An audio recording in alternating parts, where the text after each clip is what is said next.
الحمد لله الذي نور قلوبنا بنور الإيمان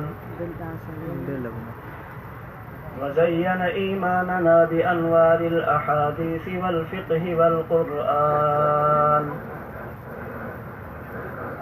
والصلاة والسلام على سيد الإنس والجان وعلى آله وأصحابه الذين أظهروا الإسلام على الأديان وعلى من تبعهم بإحسان خصوصا على سيدنا الإمام الأعظم أبي حنيفة النعمان. أما بعد فأعوذ بالله من الشيطان الرجيم. بسم الله الرحمن الرحيم. إنا نحن نزلنا الذكر وإنا له لحافظون. وقال النبي صلى الله عليه وسلم: لو جعل القرآن في إهاب ثم ألقي في النار لما احترق. وقال النبي صلى الله عليه وسلم: يقال لصاحب القرآن: اقرأ وارتقي ورتل كما كنت ترتل في الدنيا فإن منزلك عند آخر آية تقرأها، أو كما قال رسول الله صلى الله عليه وسلم. اللهم صل على محمد وعلى آل محمد كما صليت على إبراهيم وعلى آل إبراهيم إنك حميد مجيد. اللهم بارك على محمد وعلى آل محمد كما باركت على إبراهيم وعلى آل إبراهيم إنك حميد مجيد. طلوع شمس و قمر سے پہلے میں تجھ پہ آقا درود بھیجوں. طلوع شمس و قمر سے پہلے میں تجھ پہ آقا درود بھیجوں. ہر ایک شام و سحر سے پہلے میں تجھ پہ آقا درود بھیجوں. سفر کا آغاز جو کروں میں تو میرے لب پہ ہو نام تیرا. سفر کا آغاز جو کروں میں تو میرے لب پہ ہو نام تیرا. جو لوٹ آؤں تو گھر سے پہلے میں تجھ پہ آقا درود بھیجوں. خدا کی بھیجی کتاب تو ہے، میرا تو سارا نصاب تو ہے. خدا کی بھیجی کتاب تو ہے، میرا تو سارا نصاب تو ہے. حصول علم و ہنر سے پہلے میں تجھ پہ آقا درود بھیجوں. کچھ کفر نے فتنے پھیلائے، کچھ ظلم نے شعلے بھڑکائے. کچھ کفر نے فتنے پھیلائے، کچھ ظلم نے شعلے بھڑکائے. سینوں میں عداوت جاگ اٹھی، انسان سے انسان ٹکرائے. پامال کیا برباد کیا کمزور کو طاقت والوں نے. پامال کیا برباد کیا کمزور کو طاقت والوں نے. جب ظلم و ستم حد سے گزرے تشریف محمد لے آئے. تلوار بھی دی قرآن بھی دیا، دنیا بھی عطا کی عقبا بھی. تلوار بھی دی قرآن بھی دیا، دنیا بھی عطا کی عقبا بھی. مرنے کو شہادت فرمایا، جینے کے طریقے سمجھائے. کتابوں میں جو افضل ہے اسے قرآن کہتے ہیں. کتابوں میں جو افضل ہے اسے قرآن کہتے ہیں، اسے جس نے اتارا ہے اسے رحمان کہتے ہیں۔ سجا لے اپنے سینے میں جو اس کے 30 پاروں کو، سجا لے اپنے سینے میں جو اس کے 30 پاروں کو، زمانے بھر میں اس کو حافظ قرآن کہتے ہیں۔ سلاطین عالم اپنی جگہ ہیں، دو عالم کے سلطان اپنی جگہ ہیں۔ سلاطین عالم اپنی جگہ ہیں، دو عالم کے سلطان اپنی جگہ ہیں۔ بدلتی رہیں آسمانی کتابیں، محمد کا قرآن اپنی جگہ ہے۔ معزز علماء کرام، میرے انتہائی واجب الاحترام بزرگوں، مسلک اہل سنت والجماعت سے تعلق رکھنے والے غیور نوجوان دوستوں اور بھائیوں، ہمارا آج کا یہ پروگرام مدرسہ تجوید القرآن میں تکمیل قرآن کے سلسلے میں منعقد کیا گیا ہے۔ وہ بچے جنہوں نے پورے قرآن کریم کو مکمل کیا، آج اسی سلسلے میں ان کی اعزاز میں، حوصلہ افزائی میں، ان کی دستار بندی کے سلسلے میں یہ پروگرام منعقد کیا گیا ہے۔ میں نے آپ حضرات کے سامنے قرآن کریم کی ایک آیت، جناب رسول اللہ صلی اللہ علیہ وسلم کی مبارک ایک حدیث تلاوت کی ہے۔ اس آیت کریمہ اور حدیث پاک کی روشنی میں میں نے آپ حضرات کے سامنے دو لفظوں پر گفتگو کرنی ہے۔ نمبر 1 قرآن اور نمبر 2 صاحب قرآن۔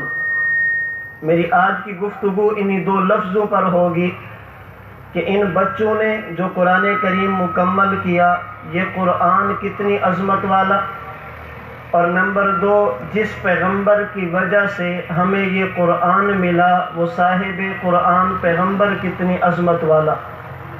ان دو لفظوں پر میں گفتگو اس لیے کر رہا ہوں کہ اللہ رب العزت نے جناب ابراہیم علیہ السلام کو جب امتحانات سے گزارا، حضرت ابراہیم علیہ السلام امتحان میں کامیاب ہوئے۔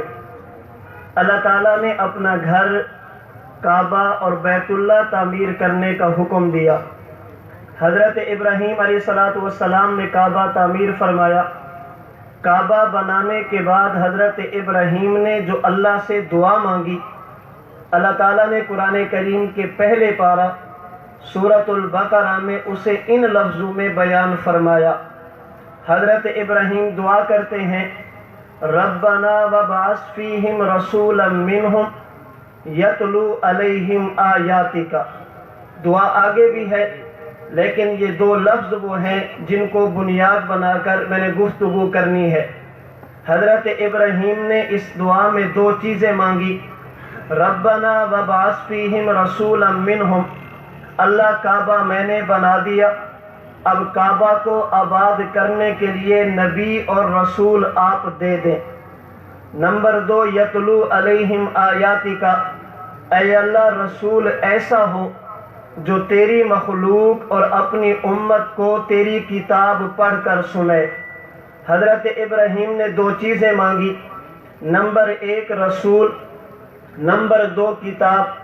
اللہ نے حضرت ابراہیم کی دعا کو قبول کیا۔ خدا نے جو کتاب دی اسے قرآن کہتے ہیں، اور خدا نے جو رسول اور پیغمبر دیا اسے صاحب قرآن کہتے ہیں۔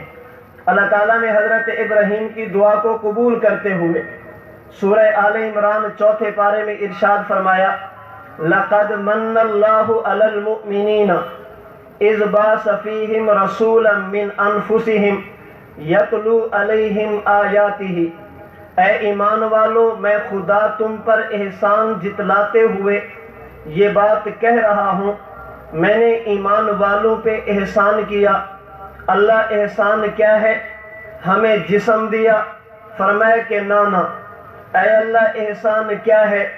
جسم میں دیکھنے کے لیے آنکھیں دی، فرمایا کہ یہ بھی نہیں ہے۔ اگرچہ احسان ہے لیکن خدا نے اسے احسان فرما کر جتلایا نہیں ہے۔ اللہ احسان کیا ہے؟ آپ نے سننے کے لیے کان دیے، فرمایا کہ یہ بھی نہیں ہے۔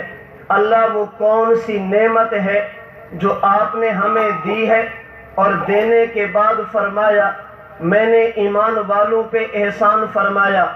فرمایا اذ بعث فیہم رسولا من انفسہم یتلو علیہم آیاتہ، جس نعمت کو میں احسان کہہ کر احسان جتلا رہا ہوں، نمبر 1 میں نے تمہیں قرآن دیا، اور نمبر 2 میں نے تمہیں نبی صاحب قرآن دیا۔ ابراہیم نے دعا مانگی، قرآن بھی مانگا، صاحب قرآن بھی مانگا، اللہ نے دعا قبول فرمائی، اس امت کو قرآن بھی دیا، صاحب قرآن بھی دیا۔ درمیان میں ایک بات فائدے کی عرض کرتا چلوں، علماء کی توجہ کا سہارا لیتے ہوئے بات سمجھانے کی کوشش کروں گا۔ اللہ تعالیٰ نے سورہ آل عمران میں جب نبوت کا تذکرہ فرمایا لقد من اللہ، اللہ نے ایمان والوں پہ احسان کیا۔ عربی زبان میں 2 لفظ ہیں، نمبر 1 لفظ من، میم اور نون، نمبر 2 لفظ احسان۔ من کا معنی بھی نیکی ہے، احسان کا معنی بھی نیکی ہے۔ من کا معنی بھی اچھائی ہے، احسان کا معنی بھی اچھائی ہے۔ من کا معنی بھی خیر خواہی ہے، احسان کا معنی بھی خیر خواہی ہے۔ ذہن میں سوال آتا ہے جب دونوں لفظوں کا معنی ایک ہے، اللہ کو یوں فرمانا چاہیے تھا لقد احسن اللہ علی المؤمنین، اللہ نے ایمان والوں پہ احسان فرمایا ہے۔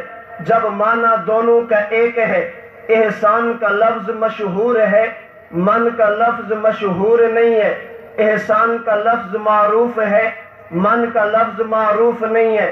جب دونوں کا معنی ایک ہے، اللہ نے مشہور چھوڑ کر غیر مشہور من کیوں استعمال فرمایا؟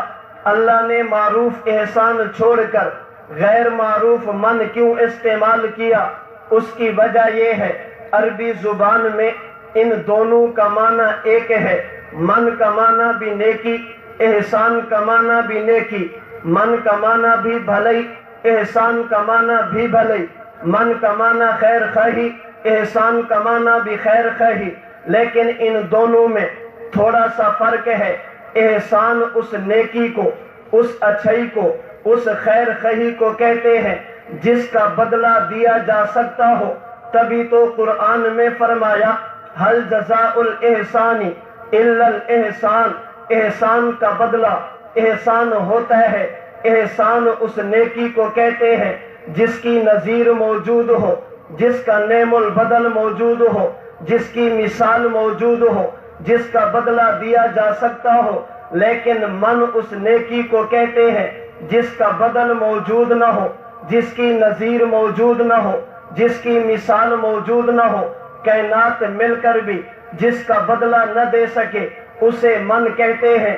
اگر اللہ یوں فرماتے لقد احسن اللہ علی المؤمنین، ذہن میں سوال آ سکتا تھا اللہ نے نبی دے کر احسان تو کیا ہے، لیکن یہ احسان ایسا ہے انسانیت مل کر بدلہ دے سکتی ہے، انسانیت مل کر اس نبی جیسا دوسرا تلاش کر سکتی ہے۔ فرمایا نانا لقد من اللہ، میں نے احسان کیا، لیکن لفظ من فرمایا میں نے تمہیں نبی وہ دیا جس کا بدلہ مشرق سے لے کر مغرب تک، شمال سے لے کر جنوب تک، زمین کی پستی سے لے کر آسمان کی بلندی تک، تحت الثری سے لے کر سدرۃ المنتہا تک، فرش زمین سے لے کر عرش بری تک، جبریل سے لے کر اسرائیل تک، آدم سے لے کر حضرت عیسیٰ تک، انسانیت سے لے کر جنات اور حیوانات تک، پوری کائنات مل کر بھی اگر بدلہ دینا چاہے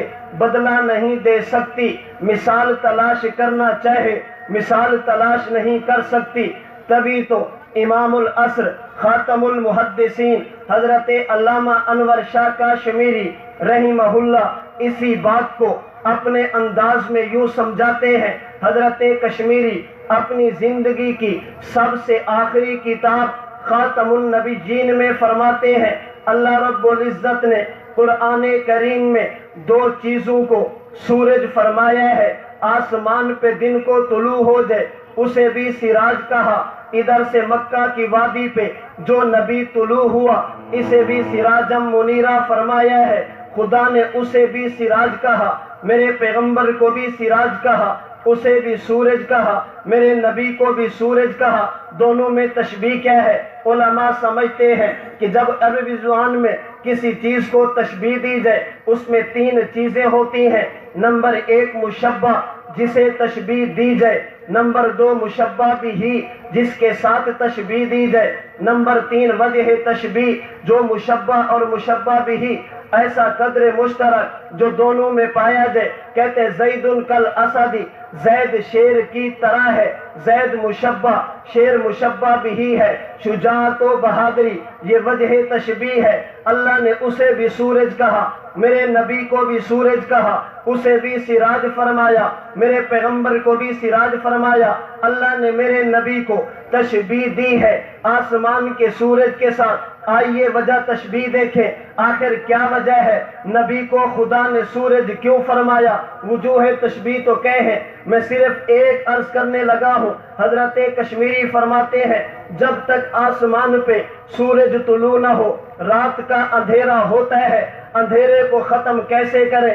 ایک بندہ موبائل کی لائٹ جلاتا ہے اپنے کمرے کو روشن کرنے کے لیے، ایک بندہ چراغ جلاتا ہے گھر کو روشن کرنے کے لیے، ایک بندہ لائٹ جلاتا ہے اپنے مکان کو روشن کرنے کے لیے۔ جب تک آسمان پہ سورج نہ ہو ہر بندے کے لیے لائٹ الگ ہوتی ہے، ہر علاقے کے لیے لائٹ الگ ہوتی ہے، ہر گھر کے لیے لائٹ الگ ہوتی ہے۔ لیکن جب آسمان کا سورج طلوع ہو جائے، وہ مشرق کا بھی سورج ہے، مغرب کا بھی سورج ہے، شمال کا بھی سورج ہے، جنوب کا بھی سورج ہے، پاکستان کا بھی سورج ہے، عرب کا بھی سورج ہے۔ جب تک سورج نہ نکلے الگ الگ روشنی کی ضرورت پڑتی ہے۔ جب سورج نکل آئے موبائل کی ضرورت نہیں ہے، سورج نکل آئے چراغ کی ضرورت نہیں ہے۔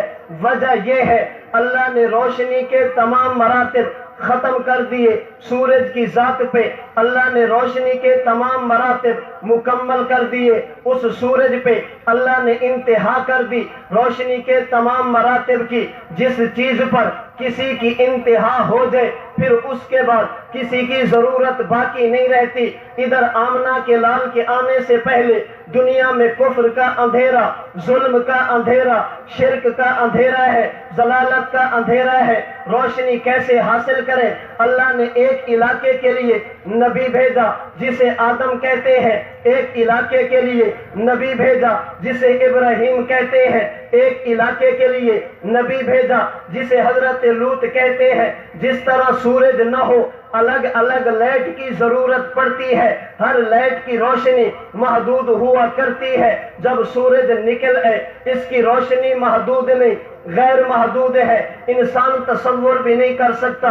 بالکل اسی طرح آمنہ کے لال حبیب رب ذوالجلال جناب محمد مصطفیٰ احمد مجتبیٰ صلی اللہ علیہ وسلم کی آمد سے پہلے کفر کے اندھیروں کو ختم کرنے کے لیے اللہ نے الگ الگ نبی بھیجے، برادری کے لیے نبی بھیجے، قوموں کے لیے نبی بھیجے، وطنوں کے لیے نبی بھیجے۔ ایک نبی علاقے کا نبی، جگہ کا نبی، قوم کا نبی۔ لیکن جس طرح سورج نکلے کسی روشنی کی ضرورت نہیں رہتی۔ وجہ یہ ہے روشنی کے تمام مراتب اللہ نے سورج پہ مکمل کر دیے۔ آمنہ کے لال کے آنے کے بعد اللہ نے انتہا کر دی نبوت کے تمام کمالات کی، اللہ نے انتہا کر دی نبوت کے مراتب کی۔ اللہ نے تمام کمالات کو میرے نبی پہ ختم کر دیا، تمام کمالات کو میرے نبی پہ مکمل کر دیا۔ سورج نکلے روشنی کی ضرورت نہیں رہتی، آمنہ کے لال کے آنے کے بعد کسی نبی کی ضرورت نہیں رہتی۔ اس لیے فرمایا لقد من اللہ